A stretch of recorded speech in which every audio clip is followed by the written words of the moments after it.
All right, Doc, we finally get to sit down. Hey, man, it took us longer now. Yeah, well, last time when at the TV One show, you came in the studio. Yeah.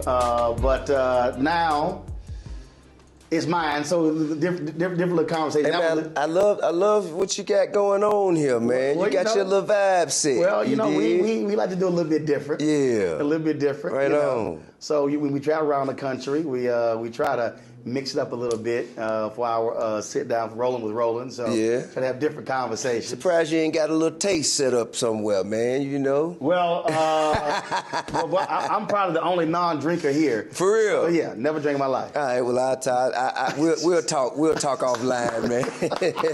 But I don't know why people give me alcohol. For my birthday, some people give me alcohol. I'm like, why y'all give me alcohol? That's just being courteous. They don't want to drink in your face without offering you. And I'm fine.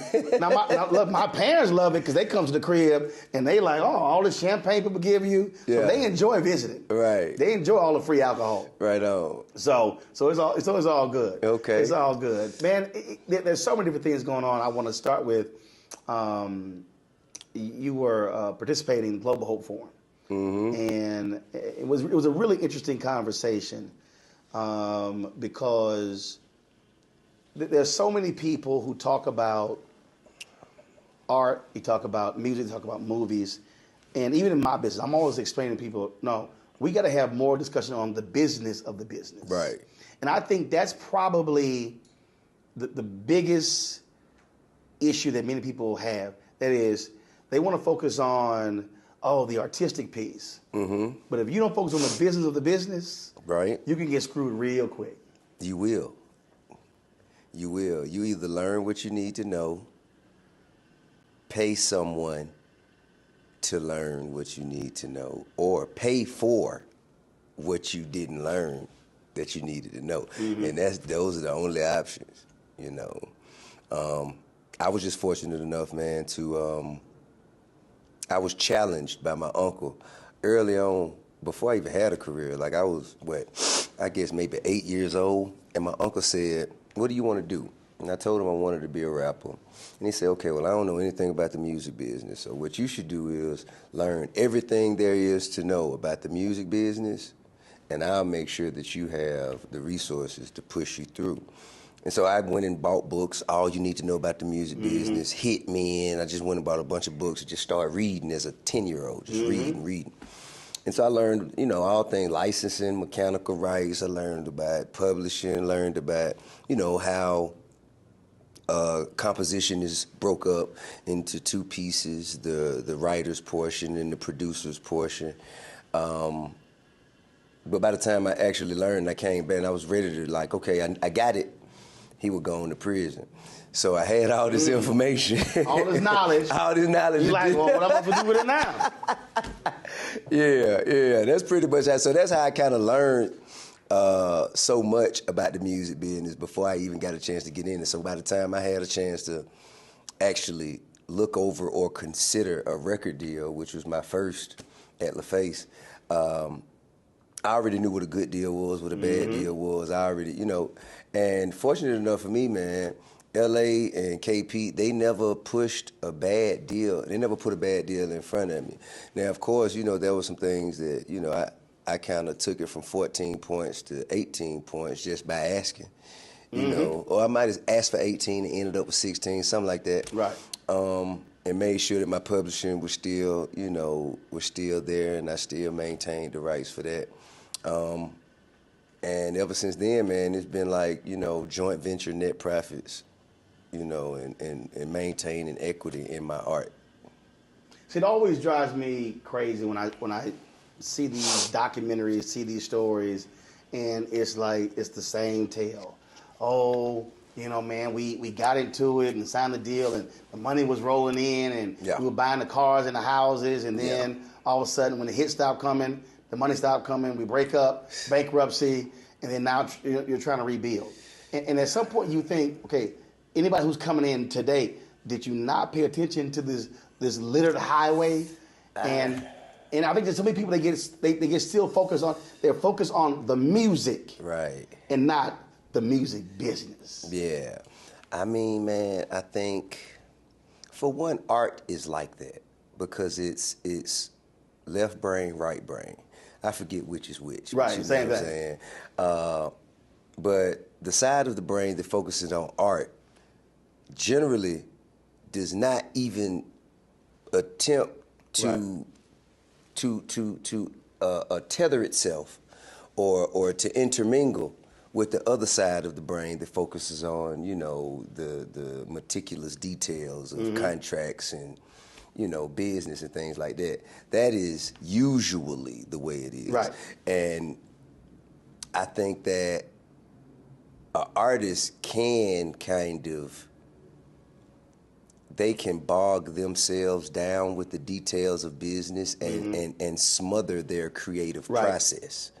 So it's always best that you have some knowledge and you know, but partner with someone who is just as strong at the business part as you are at the artistic part. Someone that you can trust, someone that, you know, you have like-minded values and you're mutually aligned in your efforts to push your art forward. That's what we call the sweet spot. You know what I'm saying? But you still keeping an eye on them. You got to, you got to have watchers for the watchers. Yeah. You know what I'm saying? So I was fortunate enough to have a very honest and dedicated attorney to kind of lead, guide, and direct me through a lot of these deals that I've done over the years. His name is Jonathan Leonard. And we talk a lot, you know, whether we're doing a deal or not doing a deal. You know, we just, the same way, let's just say, if, you know, sports analysts and people who play, athletes, when they hear someone just signed a deal for this many years and this much guaranteed, and, you know, the people who are in that arena, they go, you know, they politic about that because that's, you know, that's of their interest. We do the same thing when we hear about people doing deals at certain places, like, oh man, you know, they gave him what? Well, what did he give up? How much is this? How many? You know what I mean? And we just kind of familiarize and we just, I guess, have a general interest for that part of the business. And it's always been about maintaining the equity in our art and being in control of our own destiny. You see, that's the thing that is. I remember it was a book publishing company. They called me. They wanted to do a meeting. I was like, okay, fine. And this is when this was like the election was going on. Obama on CNN, Tom Jones Morning Show, all these different things. So they called me to the meeting, and so they asked me different ideas, and I had 3 or 4. And then so they're like dismissing them one by one. I went, hold up. I said, first of all, let me explain something real quick. I've already published 3 books. I don't need y'all to publish a book. I'm already in media, so I don't need you to promote it. Right. So let me be real clear. All these ideas will get published. I said, so if y'all would like, I could take the author hat off, and I can put the book publisher hat on, and we can talk about paperweight, glossy covers versus matte, hardcover versus soft. We could talk about paperweight as well. If y'all want to have that business conversation. Right. And then the whole, it all like, I said, so let's just be real clear. We got the wrong motherfucker in the room. Right. I mean, I was like, let me just be real clear. Yeah. I'm not asking you, can I write these books? Right. Y'all call me. I'm going to write the books. That's real. But it was just, they were just kind of like, because my whole deal was, I don't need you to say, yes, that's a book idea. Right. When I can do it my damn self. That's real.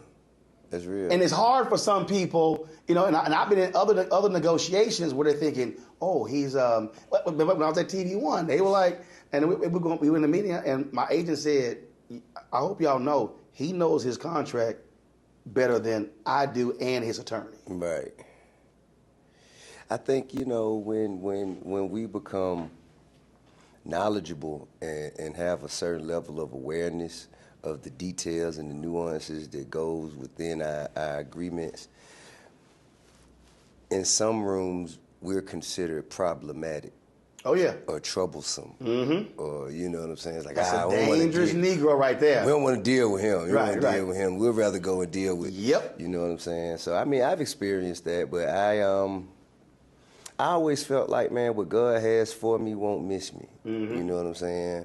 And sometimes missing out on the right opportunities will free you up to be available for the right opportunity.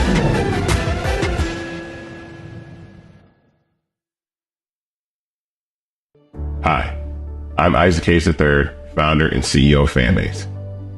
Fanbase is a free-to-download, free-to-use, next-generation social media platform that allows anyone to have followers and subscribers on the same page. Fanbase was built through investment dollars from equity crowdfunding from the Jobs Act. People just like you helped build Fanbase, and we're looking for more people to help build Fanbase. We are currently raising $17 million in a Regulation A crowdfund on Start Engine. We've already crossed $2.1 million, but we're looking to raise more capital from people just like you that deserve the opportunity to invest in early stage startups without having to be accredited investors. So right now, I'd like you to go to startengine.com/fanbase and invest. The minimum to invest is $399. That gets you 60 shares of stock in Fanbase right now, today. And then use Fanbase to connect with friends, grow your audience, and be you without limits.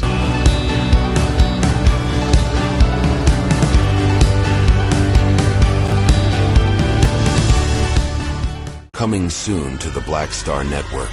But y'all, when you're on that stage, or when you're and you're seeing 2 and 3, 4 generations in the audience, that's got to speak to you about the power of what y'all have become. Oh, most definitely. I think we were doing our show before our tour, before our break, and remember, I was watching this kid. I could not take my eyes off him because he was about 9 or so. He was sitting in the front row with his, over on the right hand parents. side. Yes. I was amazed that this kid knew everything, and I was like tripping to see how many songs this kid actually knew. And he knew them all. And he knew them all. We had to go over there and bring him on stage and take a picture with him, at the end of the show and stuff, because it was just that amazing. It's like, this is crazy. The music travels everywhere. Like what Philip was saying, seeing this young kid. Then you hear our songs on commercials, cold commercials. Then you have the younger ones that hear our music in animation.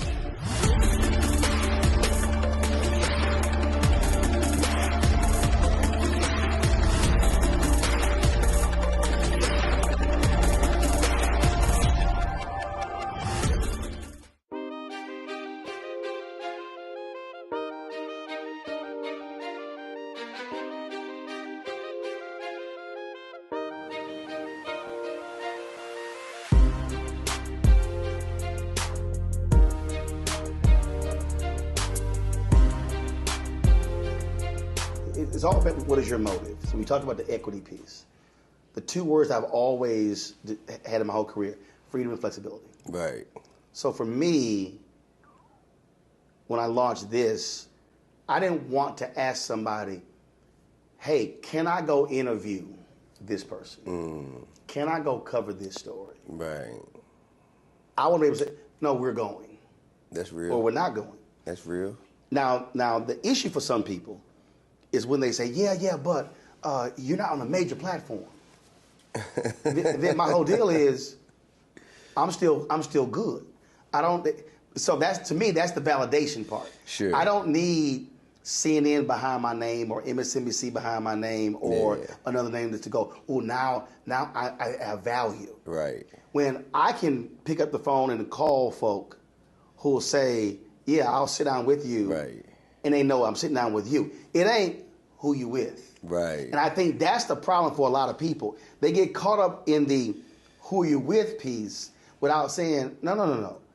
If I can create, I can own, I can control, and now I can shape the product the way I want it. Sure. Without somebody saying, yes, now I'm giving you permission to move forward. That's something about the business that always rubbed me the wrong way. I just don't like seeking validation from other people about my visions. I feel like I always tell people, that's probably when people say, man, what is the greatest lesson you've learned? What is the biggest mistake you made? I'm like, well, probably sharing my vision with others and letting their opinion of my vision dictate and determine whether or not I proceed with the execution of that vision. Such as, okay, I've got these songs and we need to listen to them and vet them, and no, we don't want to put that on, and we don't want, whereas you're like, no, this, I had a flow for this. Sure. Well, that's one part of it, but let's just say if I had a vision to, for lack of better, I have a clothing line, 2 clothing lines. And I always wanted a flagship store, right? But my partners, they didn't necessarily want to get into retail. Right. No brick and mortar online. Right, where they wanted to do online and no brick and mortar. Yeah. I wanted to do brick and mortar because I felt like the destination of it all. Got it. I felt that it would always drive traffic. It would be a destination for my fans. Got it. You know, in other areas of business, and it would just kind of like generate interest for the clothing brands and for other parts of my business. And you know, they were just not interested. And you know, that was my vision that I had, and I knew that this would be the move. Right. But because they said no, I'm like, well, man, maybe they know, something I don't about, about the fashion industry. Maybe I should kind of, and I kind of talked myself out of that. Lo and behold, I watched my little brother Nipsey Hussle build his whole entire empire on his brick and mortar location. And it had become so much more than just a flagship store.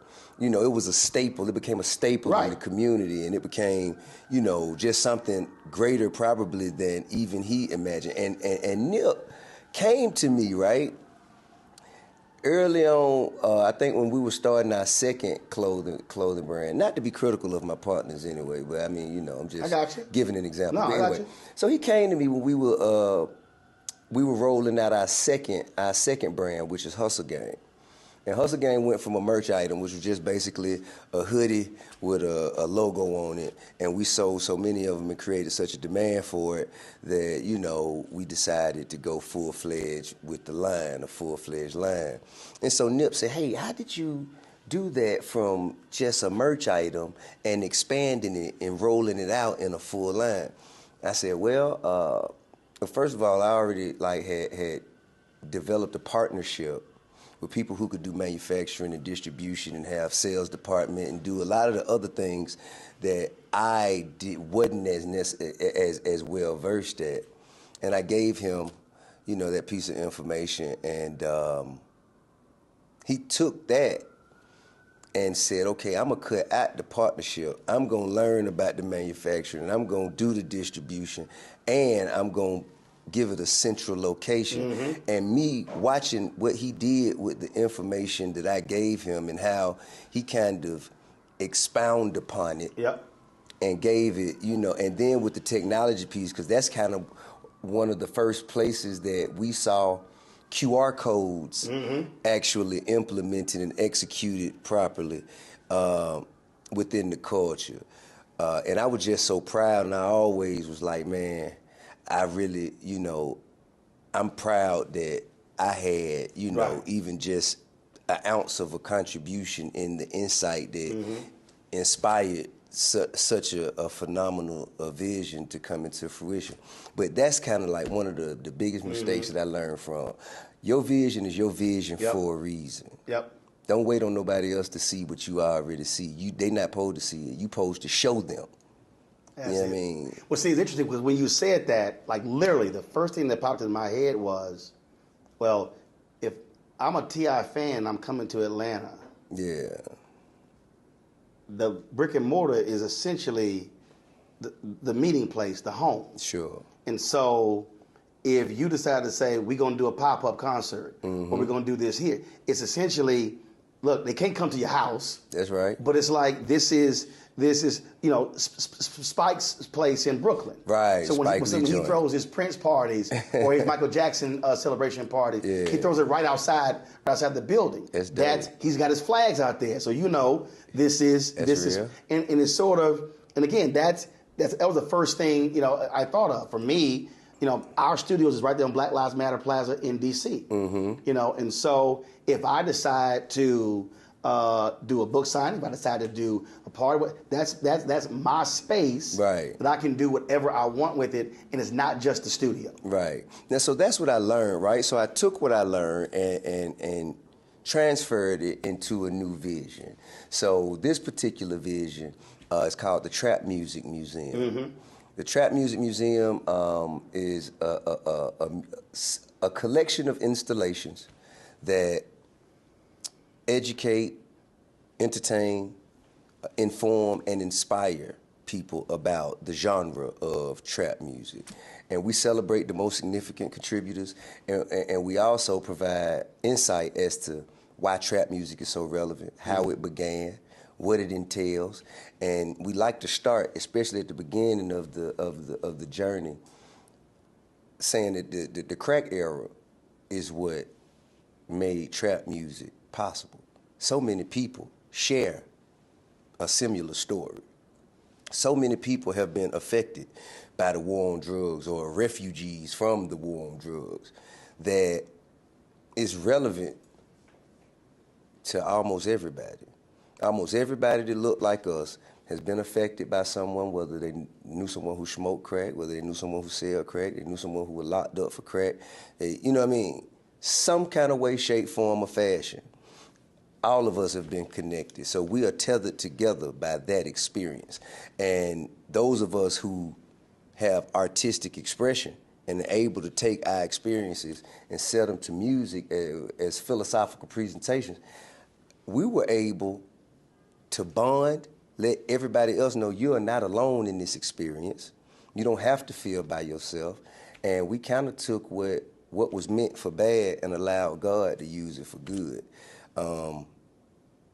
And I think that, that is the vision that I had. On the 15th anniversary of my album, Trap Music, we wanted to figure out how to celebrate it, how to, how to commemorate such a significant album to the culture. And the idea to do a museum kind of just, haphazardly came up in a meeting. And I was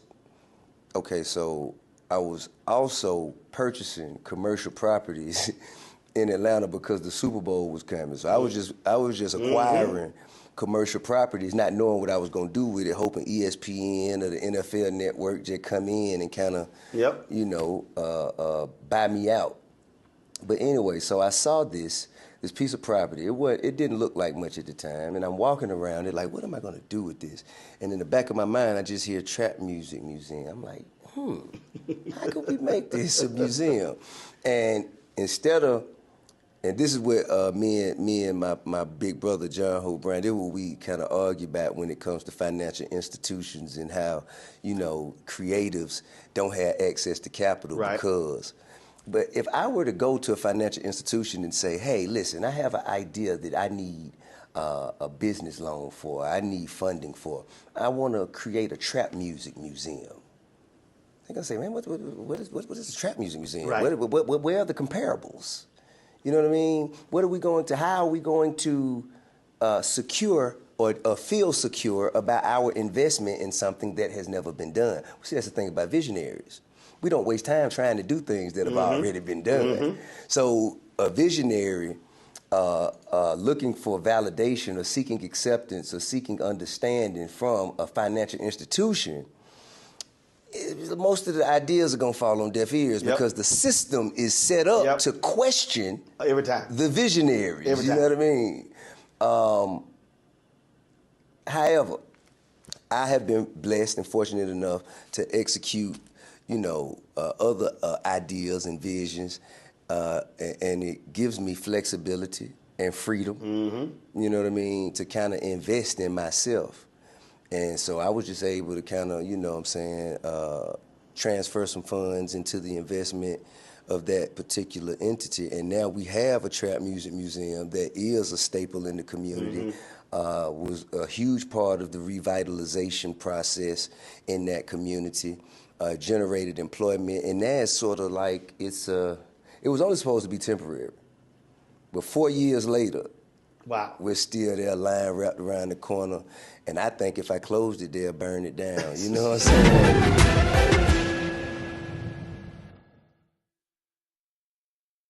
Coming soon to the Black Star Network.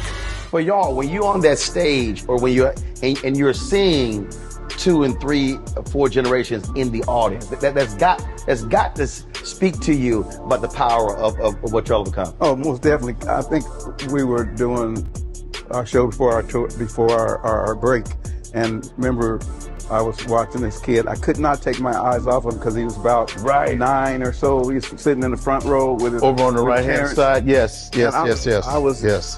I was amazed that this kid knew everything, and I was like tripping to see how many songs this kid actually knew. And he knew them all. And he knew them all. We had to go over there and bring him on stage and take a picture with him, at the end of the show and stuff, because it was just that amazing. It's like, this is crazy. The music travels everywhere, like what Philip was saying, seeing this young kid. Then you hear our songs on commercials, cold commercials. Then you have the younger ones that hear our music in animation.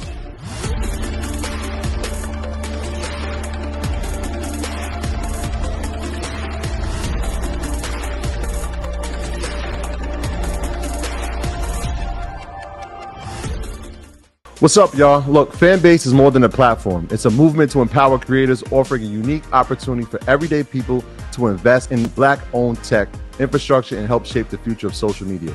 Investing in technology is essential for creating long-term wealth and influence in the digital age. The Black community must not only consume tech, we must own it. Discover how equity crowdfunding can serve as a powerful tool for funding Black businesses, allowing entrepreneurs to raise capital directly through their community through the Jobs Act.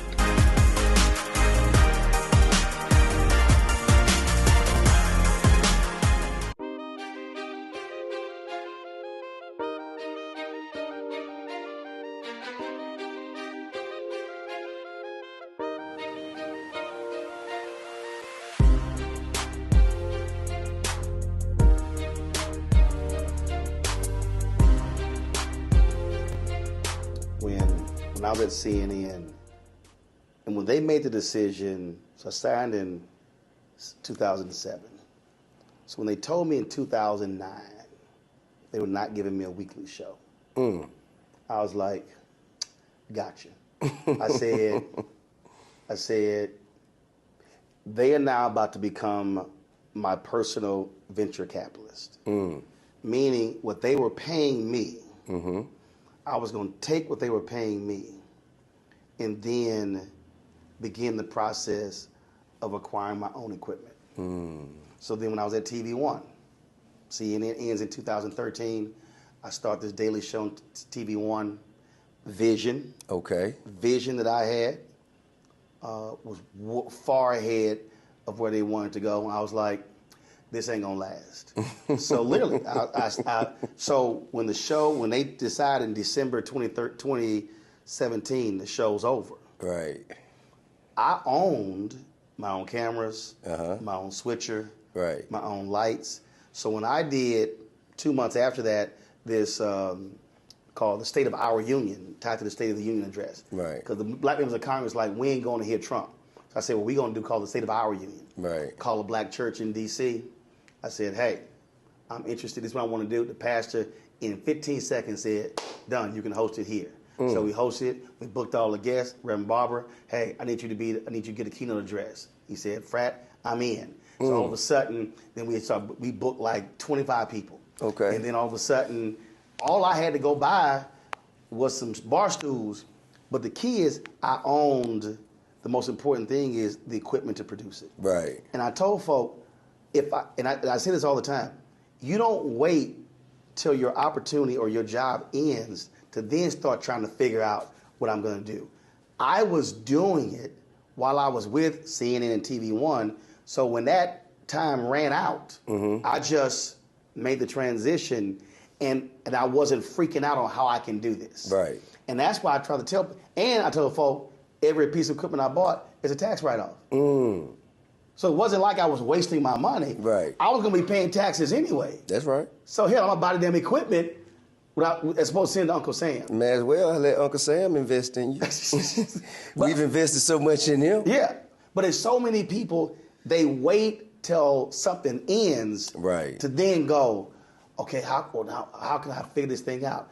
I said, y'all, I start every job, I begin every job thinking, I begin the job planning when it's going to end. Okay. Because it's going to end. Eventually. If it's a job, if you don't own it. That's right. And that's the thing, man. So many of our folk get so caught up in, they get themselves caught after that thing is over, and then they trying to figure it out. Mm-hmm. But now you got the pressures of how I'm going to pay my bills, all sort of stuff like that. Yeah. I'm just like, no. You got to be willing to take the risk on yourself. Yeah. Especially if you expect someone else to see it, they got to see it in you first. If you don't believe, what gives them the incentive to believe? But I mean, I think that I was fortunate enough to have those epiphanies, earlier. So now I can kind of see my way through a lot of the doubt.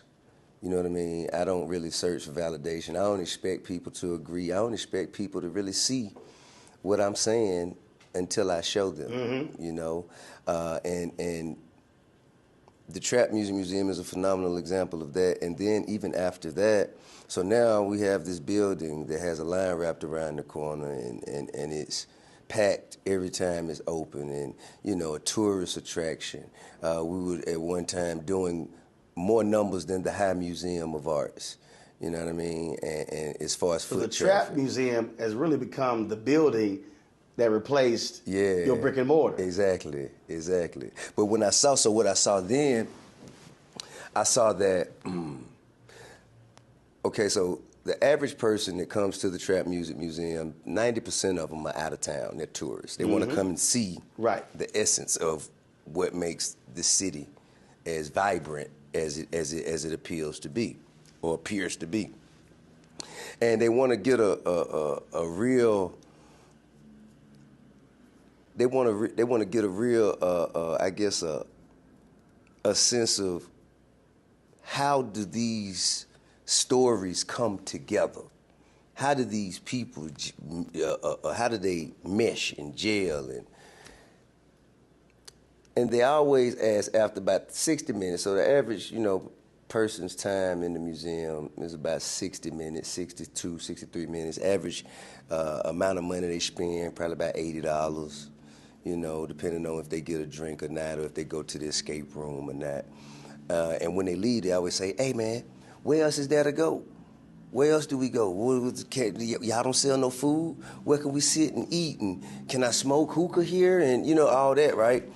And there's a building on the corner. It's really kind of like I don't want to say abandoned, but it looked like it was an old tire and body shop. Looked like it might have been an oil change place or something like that.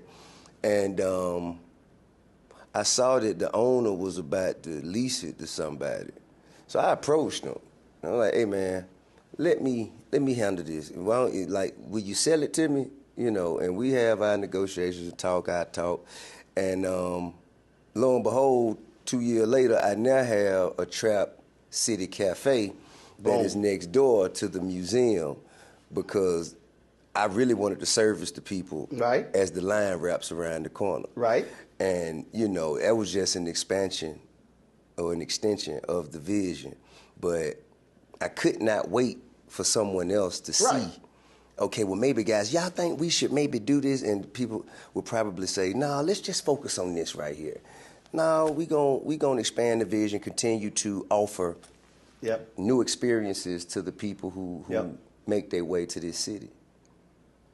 It's always crazy when you are, first of all, visionaries are crazy. Because you're not supposed to just be traditional. Right. And the thing that always just cracks me up when you're having that moment, when that idea hits, and then people, they look at you sideways, and then they're coming up with all the reasons why we can't do it. And I always go, stop. why don't you spend some time on how it can work versus coming up with every other sort of excuse why it cannot. And I think that people just are naturally just, oh my God, I'm scared. It's just that's what they do. They force their fears and failures on you because they can't see themselves doing it, then they automatically assume that you can't either. When I think, whether you believe you can or believe you can't, either way you right. You know what I'm saying? So that's why it's important to follow your gut, to follow your vision, to be led. That's still based upon knowledge. Yeah, because you still and have risk. Right, but what I'm saying is, when it hits you, you still acquire knowledge and understanding. Some folk get an idea, and there ain't no knowledge behind it, and then you go, okay, how you gonna execute? And that's about execution. You got to put a team together, and you got to formulate a plan. And then they at like, this point.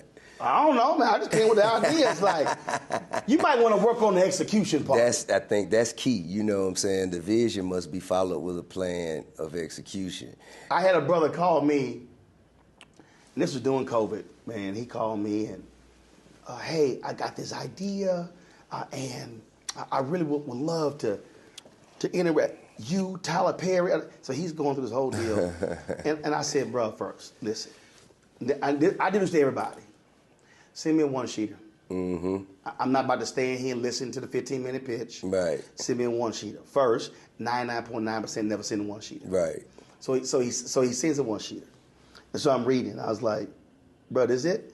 And I go, well, where's your plan? He said, well, no, really, I'm thinking if I can get you and Tyler Perry and this other person who could put the plan together. I said, that ain't how this works. What they need you for at that point. Right. I was like, I said, no, that's not how this works. I said, I'm just letting you know right now. Right. I said, but you can just, I said, first of all, did you understand? I'm not emailing Tyler Jack. That's jacked up.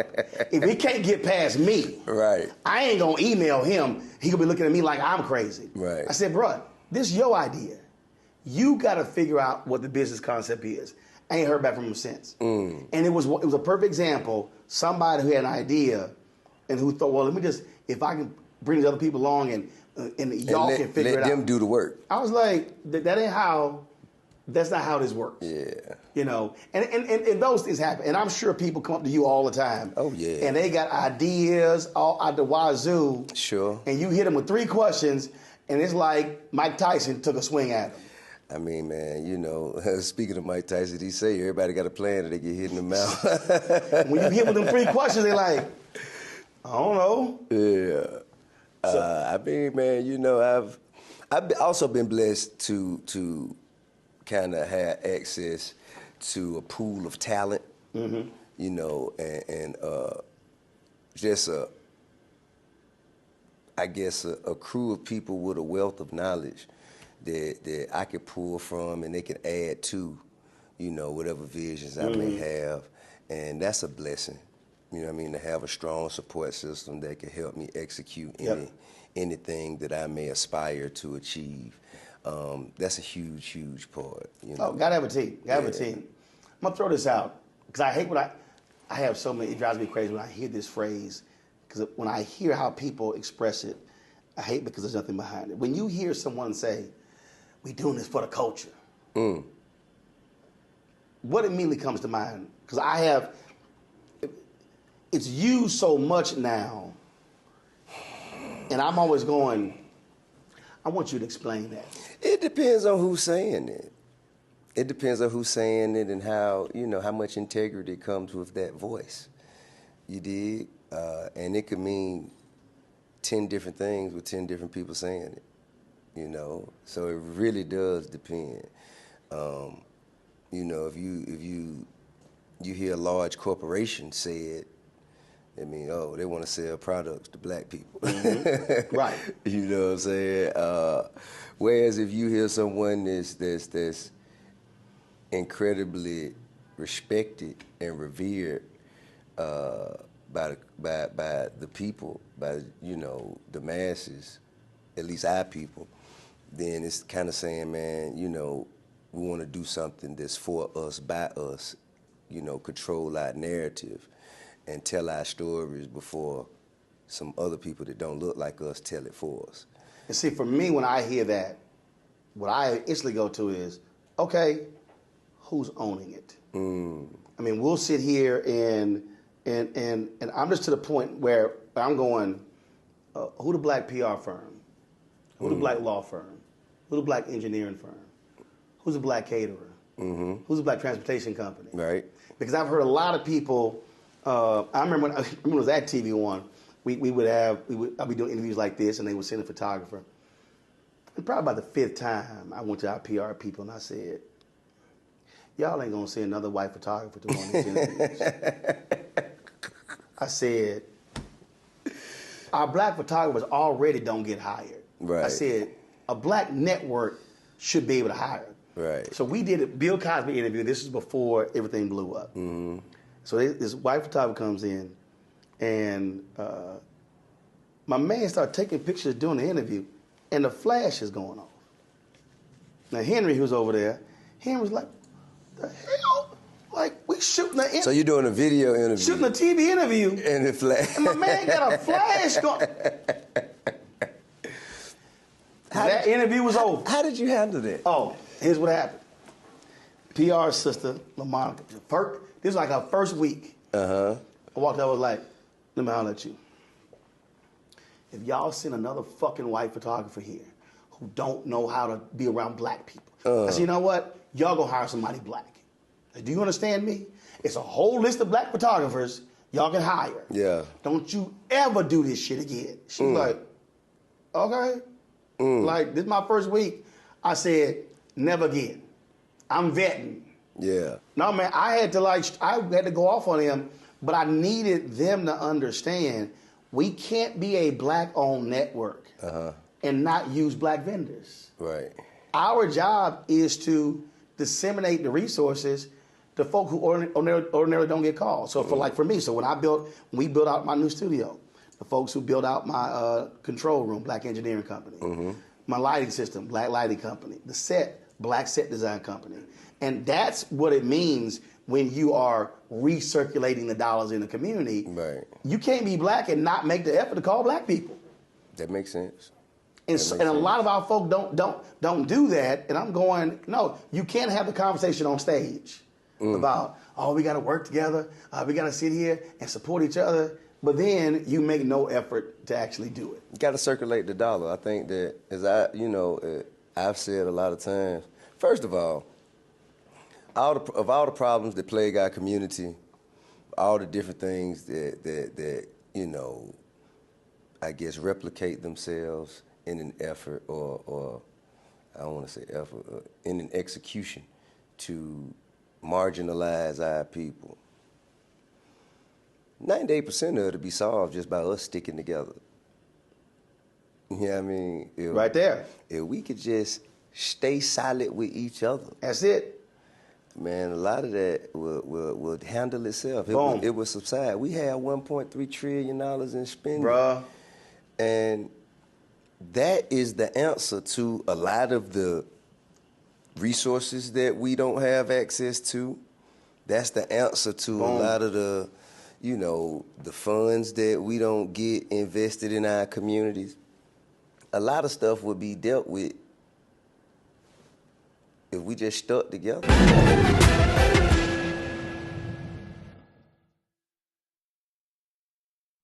Hi, I'm Isaac Hayes III, founder and CEO of Fanbase. Fanbase is a free-to-download, free-to-use, next-generation social media platform that allows anyone to have followers and subscribers on the same page. Fanbase was built through investment dollars from equity crowdfunding from the Jobs Act. People just like you help build Fanbase. And we're looking for more people to help build Fanbase. We are currently raising $17 million in a Regulation A crowdfund on Start Engine. We've already crossed $2.1 million, but we're looking to raise more capital from people just like you that deserve the opportunity to invest in early stage startups without having to be accredited investors. So right now, I'd like you to go to startengine.com/fanbase and invest. The minimum to invest is $399. That gets you 60 shares of stock in Fanbase right now, today. And then use Fanbase to connect with friends, grow your audience, and be you without limits.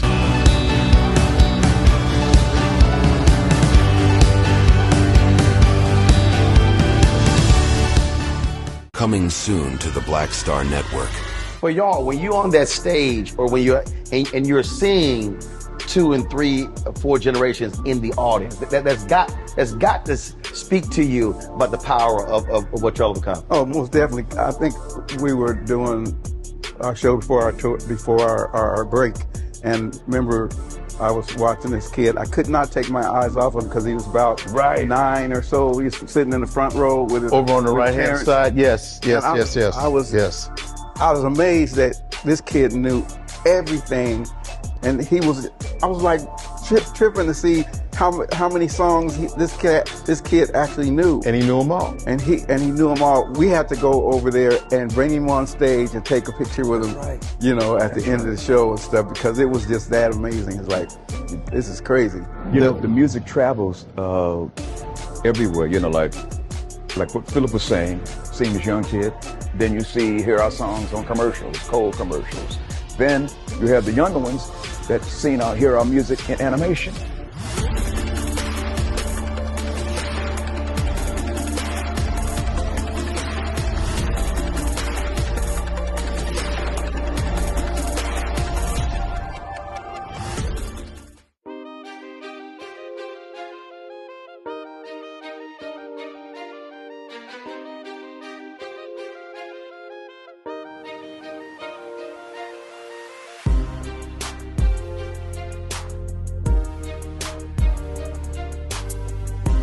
April 3rd, 68, in Mason Temple, MLK says, black people, individually, we are poor. He said, but collectively, we represent one of the top economies in the world. Yeah. And what happens, man, for people is like, a lot of people got mad at me when I did a commentary, said, don't be mad at Dion if you don't support black institutions. And what I was saying is, don't be yelling, hollering, and screaming because Deion Sanders left Jackson State if you bypass black cleaners, black shoe repair shops, black all the time. Yeah. But you want him instead of HBCU. And folks were like, well, Roland, student loan debt is this. And they were mad because I was talking about the giving rate. And they were like, well, but the national average, I said, I ain't discussing the national average. I said, if this university, only 5% of the graduates give a penny. I said, are y'all trying to tell me, well, we ain't got much money? I said, are you trying to tell me that said person can't send $1? I said, $1. Right. Well, man, I said, no. I said, what you're doing is you're trying to figure out every excuse. Well, no, and then it was like, well, no, this not going to replace our schools being underfunded. I said, never said it's going to replace. Right. What I simply said is, if 80% of our graduates gave $10 each, well, man, that's only, this is what I love, well, that's only going to come out to be about $1 million. I said, and that university can figure out what to do with that $1 million. I said, but you're offering excuses. And it goes right to it. We started acting as if what we can't do, and we can't do that, and man, we ain't got that. I said, I'm just asking you to send $1. Yeah, well, see, listen, the need, I think the world has made its way to this place with social media and, just all of the things, all of the access to each other that we have. It has generated a need to be agreed with. And that need to be agreed with has made interesting opinions more valuable than knowledgeable facts. You know what I mean? And I think because sometimes people can have interesting opinions and a lot of people may agree with them or, find it, their perspective to be somewhat enlightening, and then someone come with a knowledgeable fact. No, nobody want to hear that. Right. You know what I'm saying? And I mean, I believe that.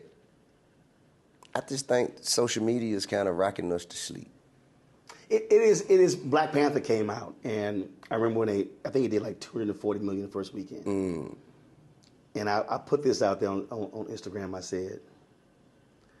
said, man, wouldn't it be amazing if every black person that bought 2 tickets this weekend sent that same amount of money to their favorite HBCU? Man, why can't you just let us have something? I went, I'm sorry.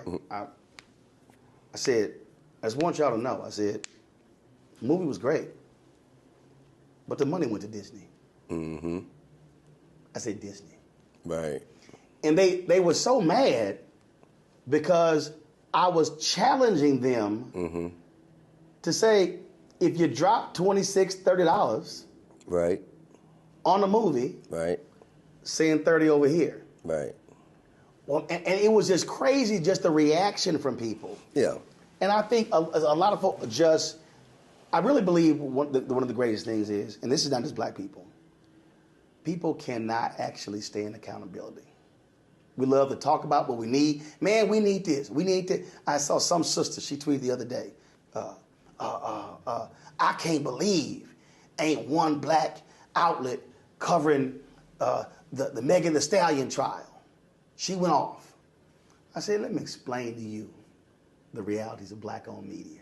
Let me explain to you how black-owned media gets 0.5% of the $322 billion in advertising. And then what it costs to afford a reporter, an experienced reporter. Right. Let me walk you through. So I did this whole breakdown. I said, so I said, and by the way, do you actually watch black-owned media? I said, sister, I've had my show for 4 years. I said, if we were doing 50 million views a month on YouTube, we will be generating anywhere from $750,000 to $1.5 million to $2 million per month. I said, which means that's $24 million a year, which means I could go hire 10 reporters who can specialize in this. I said, so why isn't it happening on this? Are you consuming our content every day with your eyeballs? Or are you sending your eyeballs to Love and Hip Hop or something on VH1 or another white-owned network, and then they're able to now take your eyeballs and go get advertising from it? I ain't heard from them since. Yeah, of course not. I think most people rather seek out problems rather than solutions. You know what I mean? I think it's easier to just toss out what you feel is wrong instead of finding the things that could make those things right. You know, I had an experience back when I think, you know, Gucci had a kerfuffle, if you will. And, you know, I was very vocal, along with Killer Mike, along with Tamika Mallory, and expressing to people, we should stop spending our money there. We should stop wearing it. We should stop buying it until they come up with a formidable solution. Oh, I remember. Or a formidable resolution to this atrocious act of disrespect. Had you on the show about that, yeah. Yeah, and I said, okay, let's do it for 3 months. Right. Everybody said, oh, what we doing it for 3 months for? That ain't gonna do nothing. Okay, cool. What they didn't know, and we always need a reason, you know what I mean? We always got to have a reason. Why we doing it? Why we not doing it like this? Right. But what they didn't know is I knew they were posting their quarterly earnings in about 2.5, 3 months or so. And I knew that the absence of our dollar would affect those quarterly earnings, and they would see a decline in their publicly traded stock. And then we would be able to come to the table and really demand some service. There you go. Well, you know, some of us listened and some of us didn't. And the fact that we were questioned, ridiculed, criticized, finger pointed, they had created every excuse as to why it shouldn't be done. Right. I then watched my people stack up milk crates 3 months later to fall, break their arms, not having no health insurance, didn't need no reason or excuse to do that at all. Right. There was absolutely no The reason. milk crate challenge. Yeah, they didn't need no reason for that. They didn't ask, well, why are we doing it? Right. Well, well, is this, you know what I mean? Is this healthy for our community? They didn't ask none of that. You see what I'm saying? And that, that just raised my eyebrow and kind of made me see that I'm fighting a whole different beast. Like this is, and I have a genuine interest and intention to help. I'm a solution-based person. Right. I see the problems within in our communities, whether it's a lack of capital or it's a lack of opportunity, gentrification, all that housing. stuff. I just try to fill the gap and provide a solution to what we're facing. Like a lot of talk was swirling around reparations. Okay, let's see. And I just began to just think and explore potential solutions. In my thoughts and pondering, I saw that Lloyd's of London had apologized for the part that they had played in the transatlantic slave trade. A while ago, they, at the very beginning, they insured and loaned to colonizers who bought and built ships that were used to go and enslave our ancestors. And while I appreciated the apology, I wrote a letter to Lloyd's of London and I said, hey, listen, how about we work on something to actually, fill the void of financial access that our people have in this country that comes as a result of the part that you played in the transatlantic slave trade. And I told our people, hey, you know what, guys? How about we sign this petition? How about we all get together and, well, they'll never do that. That'll never. And I'm like, hey, listen, bro. I can't help like this. There is no way for me to help like this. So it almost makes me feel as though I just need to focus on me and mine. Well, here's what first of all, I think for a lot of people, most people have absolutely no understanding of history. Right. And so anytime folks start coming to me with boycotts, I tell them, go read Martin Depp's book on Operation Breadbasket. It was Reverend Leon Sullivan who gave the idea to King. King said, come present to the SCLC here in Atlanta. He did. They adopted it as Operation Breadbasket. And the thing about what they did was when they went to companies, boycott was the absolute last thing. The first thing is they would seek data from the company. Then they would meet. If the company then said, we ain't doing it, they would then go inform the churches in the pulpits. And then they would launch the boycott. Then after the boycott would be the MOU in the agreement. Right. But here's what was amazing in reading the book. Depp was a white pastor who's still alive. He was on the executive committee. Okay. And what they did was when they would go in and meet with the companies, there'd be 5 or 6 of them. They were like, okay, here's the deal. You're going to be the agitator. You hate every idea. So you oppose everything. Right. You are going to be the mediator to calm everybody down. Your job is to pray. And so everybody had a role. So they were going to the meeting, they all performed their roles.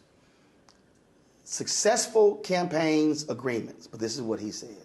He said, our greatest mistake was we did not have the proper staff to follow through on the agreements. So we negotiated great deals, but we didn't follow through, come back and check. 3 months later, okay, status report. 6 months, status report. Yeah. And then, if you study Montgomery, everybody talk about the Montgomery boys boycott, 382 days. But everybody don't understand, I interviewed Fred Gray, who sat down with the sister, his name escaping me right now, and when they did it together, it was a one-day boycott. Excuse me? The Montgomery bus boycott was a one-day boycott. How so? They said, we're going to not ride the bus for one day. When they didn't ride the bus for one day, they said, let's do 5 more. Then when they hit the 5th day, they said, let's keep it going. That's what happened. Okay. So what happens is we've done the reverse. A lot of folk will yell boycott first, but we haven't educated anybody on the why. Right. Then what we do is we then aren't building to it slowly. Right. Montgomery, 50,000 black people didn't get on the bus. Right. That's how it worked. But it was a constant. So then when they put the laws up, oh, okay, hold up. So we're going to need transportation. This is way before Uber. So who has more cars? Black funeral homes. That became the taxis. So they basically created their own transportation company. Right. Drive people in because when it rained. But it was a build. It was a collective. It was a building. And so every time when something happens, so when Diddy said, man, you know, we holding our vote unless we get this. I called Diddy. I said, great announcement, but you got to have a plan. Ice Cube, contract with Black America. I said, Cube, you can call for it all day, but you're gonna need your troops. I said, Cube kind of felt like he had it kind of thought out a little bit. No, he had the plan thought out. Right. But the problem, but here's what I said. Because it was pretty expensive. But but the plan is one thing, but you still got to have the troops with you. Okay. So when you're walking in as an individual, Okay. it's just you. That's right. The power is when you walk in and you say, you know, I registered 20,000 people before the election. Yeah. I got the database. I'm going to register 30 more thousand. Yeah. Now all of a sudden they're like, okay, he done got 50,000 people. Yeah. See, so it goes back to, are you walking in? So what you were talking about was, I need y'all to roll with me. You were saying, let's do this thing together. Right. The problem is it was you. They were not, they were not saying, yo, we don't have to ride with you. But I'm always trying to tell our people, I said, we got great generals, but you can't win no battles without troops. True. And in order for us to put it out there and get it to them, we have to make the announcement That's to right. Have a call to action. So the challenge for people is, this is where accountability comes in. Either you're going to put up, you're going to stand up, or you're going to shut the hell up. That makes sense. Because I don't want to hear it. I don't want to hear it. If you ain't putting nothing in, I don't want to hear you complaining about, we ain't got this, we ain't got that, we ain't got this. Yeah. No. Now I want to ask you a question, because I've heard, you mentioned the Montgomery boycott, and I've heard interesting alternative perspectives on that. Is it true that after the end of the Montgomery boycott that it was really just for a moment of inclusion to be able to sit with white people and not for us to build, as you said, our own transportation service? Well, one, we couldn't. Because the reality is, at that time, literally, we're frozen out of everything. You're completely frozen out of your economic system. And yes, it wasn't breaking down integration. But for the people who say integration was a failure, without realizing there were so many of the systems we had no access to. We literally did not have. John Hope Brown had an event at the U.S. Treasury Department. A brother spoke, and C.T. Vivian was there. Andrew Young spoke. This brother was the first black person to work at a bank in Louisiana. I met him that day. Up until 1968, no black person had ever worked at a bank in Louisiana. Okay. I was born in 68. Damn. So it was what we were frozen out of. The problem, and this is where Gerald Horne in his book about Claude Burnett calls it the Jim Crow paradox, is that for every time we were putting a nail in Jim Crow, we're also putting a nail in black advancement. In that while we were breaking down Jim Crow, we were not still saying we still have to maintain what is ours. Right. And so, to your point, we were breaking things down. Yes, going to this lunch counter, going into this department store, but now we're taking our money and we're spending it here, not spending it on our own. Because I see from the example you gave me when you said that the black funeral homes have they became the cabs and the taxis. Had there continued to be an investment in that who's to say that it could not or would not have grown to our own black transportation company? If that was somebody's vision. Right.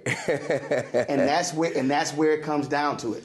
And somebody got to jump. Right. And so, but that's even today.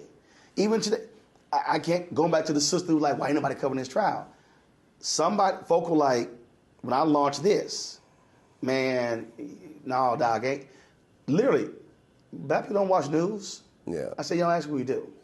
No, we do. Right. But you have to create the product, do it a certain way. And I had numerous black people saying this ain't gonna work. I mean, across the board. And I went to every major black media company and met with them before I launched to say, let's partner. Because what I was doing, none of them were doing. Mm-hmm. Not TV, not Urban One, not TV One, not Essence, not Black Enterprise, not Blavity, not Degree, none of them. Mm-hmm. Met with everybody. Right. Nobody wanted to partner. So part of this issue that I think we have today, going back to your point earlier when it comes, and even when King talked about with the collective, we have got to get out of our silos. We've got to get out of, I want to see CEO on my name on the business card, and realize if we want to achieve scale, we got to be willing to partner to build. Otherwise, we're going to have a whole bunch of small businesses that never have capacity and are never able to grow, and now walk into major companies and say, no. I now need $200 million in advertising. Right. I now need $500 million in advertising. And otherwise, here's the crumb that we're getting. Like I told one company, I said, you will never hear me praise you because you put a press release out. I will praise you when you make direct deposits. Right.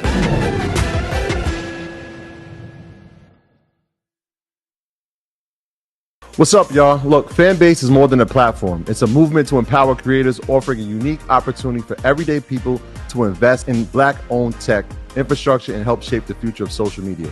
Investing in technology is essential for creating long-term wealth and influence in the digital age. The Black community must not only consume tech, we must own it. Discover how equity crowdfunding can serve as a powerful tool for funding Black businesses, allowing entrepreneurs to raise capital directly through their community through the Jobs Act.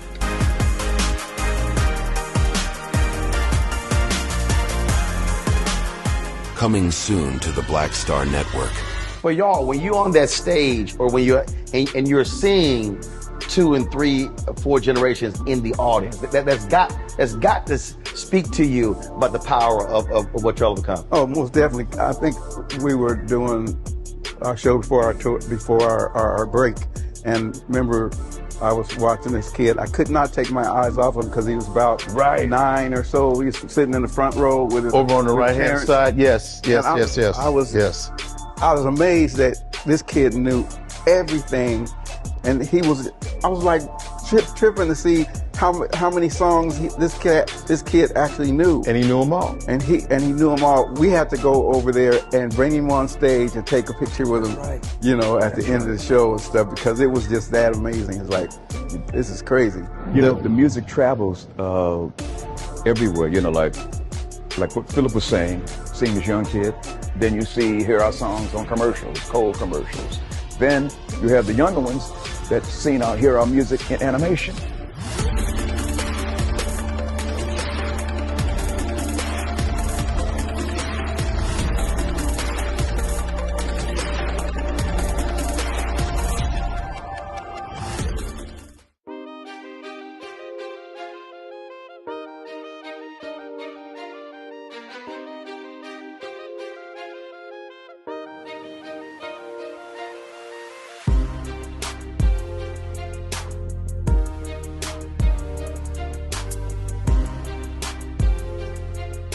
Now I see a lot of truth in the things and insight in what you're saying. Like,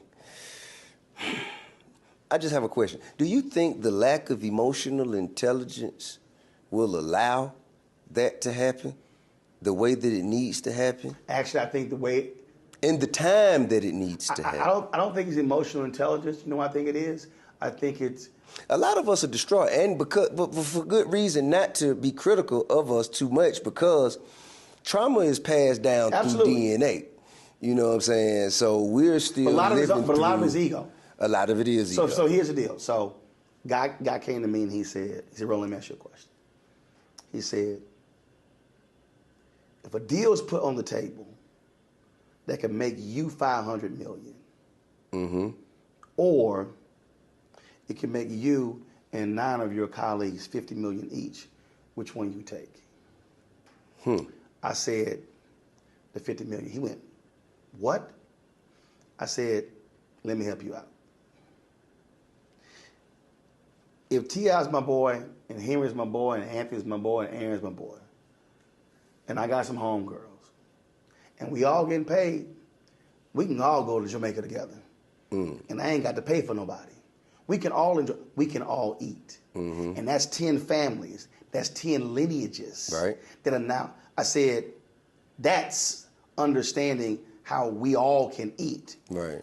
One of the biggest problems is that, even a lot of us, we want to be the only one. So we want to, I've literally had some black folks say, I don't want no partners. I ain't trying to, I want to own all the content. I want to own all the IP, and I just want to pay somebody a check. Okay. As opposed to, bro, you sitting on 400, 500 million. Right. How about saying, I'll make a millionaire? People dog Bob Johnson and Sheila Johnson. But here's what they don't realize. When they sold BET, they created more black millionaires with the sale of BET than any other black company in American history. Interesting. Bob and Sheila were the only ones who got paid because BET at one point was public. Then they went private. Then they got sold. Right. Those folks, to your, what the first thing you said was equity. Right. And that's the piece. And I just think it's so many of us are so caught up in, I'm the boss. I'm running this. Yeah. I need CEO, as opposed to, we can all eat, because you know what? You ain't taking it with you. Right. But if you're able to create generational wealth for multiple black families, that's game changer. Solid. And that's what I'm like, yeah, bruh, when we partner, because here's the piece. Rupert Murdoch sold Fox Entertainment to Disney for 70+ billion. They were competitors. Sold it for 70 billion. Gave each one of his kids $2 billion. Damn. That's That's inspirational. Doc, they ain't got no problem partnering. Right. Even if they don't even have They competitors. mutual interest. They competitors. Right. But when it come to money, they like partner. NBC Universal, Comcast, is competitors with media companies here, but they venture partners in Europe. In media. I think, again, being solution-based, rather than point out all of the problems and all of the things that, prevent us from doing it the way it should be done. Identify those who want to partner. And which is what I feel like I've done. There you go. With Killer Mike and I have partnered. We partnered on, we bought a building and a business from a black matriarch in our community. And we are now developing, the reintroduction or reimagining of that restaurant. There you go. That services the community. I think that building there, starting to lead by example. That's it. I think that's kind of, that's the best step that we could take in a positive direction. When people ask me all the time, they say, I go to events and they say, man, we can just get consensus. I say, stop, you ain't gonna never have consensus. I say, first of all, because if you got 100 people, you will not have 100 people who actually agree. Right. They said, what you do? I said, easy. I'm gonna start with the people who show up. So if I call 100 people and 8 show up, I'm not about to spend time on the 92 who ain't there. That's right. I'm gonna say, all right, with the 8, but then I'm gonna tell the 8, I need y'all to bring one person next month. Now we go to 16. That makes sense. And then we go to 32. Then we go to 64. I said, and I'm just asking you to bring one person. That's really for our show, for the network. I could have charged people subscriptions. I see, a lot of people can't pay $49. What platform are you on right now? My OTT network, Black Star Network. Okay. And with the show, of course, we still stream on Facebook, YouTube, Twitch, Instagram. But we got the OTT. Plus, we launched a 24-hour streaming channel. Got it. And it was all built. And I said, people said, I remember a brother came on my Instagram. He was in venture capital. He's like, well, your business plan is messed up. You should be charging a subscription. I said, brother, there's a sister who can't pay $4.99 a month, but she gave me $1. Right. So how is it structured? It's literally with a fan base, and people contribute. Some people contribute each month. Some do one time. I ask $50. People give more, they give less. I've had one brother was watching YouTube. He said, "Man, I heard you building your app. I'm tired of YouTube buffering. Here's $5,000." Okay, then. Well, let me ask you this: is there an ad revenue component? Yeah, we have that implemented. Have that too as well. Smart. But the key is because you deal with these ad agencies and they don't want to give money to black-owned media. Yeah. But again, the fan base component is so important because, and look, I don't send them hats, mugs, nothing. Because I told them, I said, y'all, swag costs money. I said, every dollar is going into the show. Right. And they say, I probably had, out of the 20,000+ people who've given, I probably had 20 people get mad. I don't get no hat. Everybody else said, what we get is the show. That's right. Is the content. That's right. Is the knowledge. Is the information. And we took that and then created the network and now have 5 other shows. That's amazing. And then got 3 in development and then plan and build out to be a true 24-hour black news and information network. That's amazing. I hope to, I was a part of the group that acquired All Deaf Digital.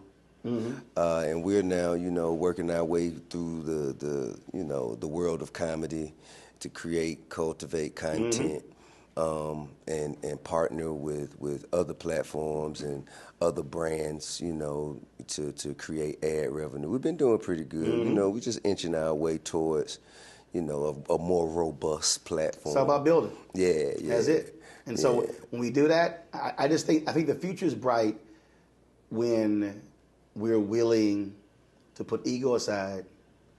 And again, going back, we say we're doing it for the culture. Part of that is truly building what's black and that's black owned. Yeah, and something that you can actually pass down. That's generational wealth. That's it. For a lineage. That's it. Right on. I ain't got kids, but my nieces and nephews will have kids. Hey, and they will be able. Nepotism is nepotism. You know what I'm saying? That's it. It's been working for them for a long time. That's right. That's right. T, I appreciate it, man. Man, thank you for your time, man. No problem. Great conversation. No, thank you for your time. Enjoy the conversation. Right on. Love and respect. Appreciate it. All right. Yes, sir.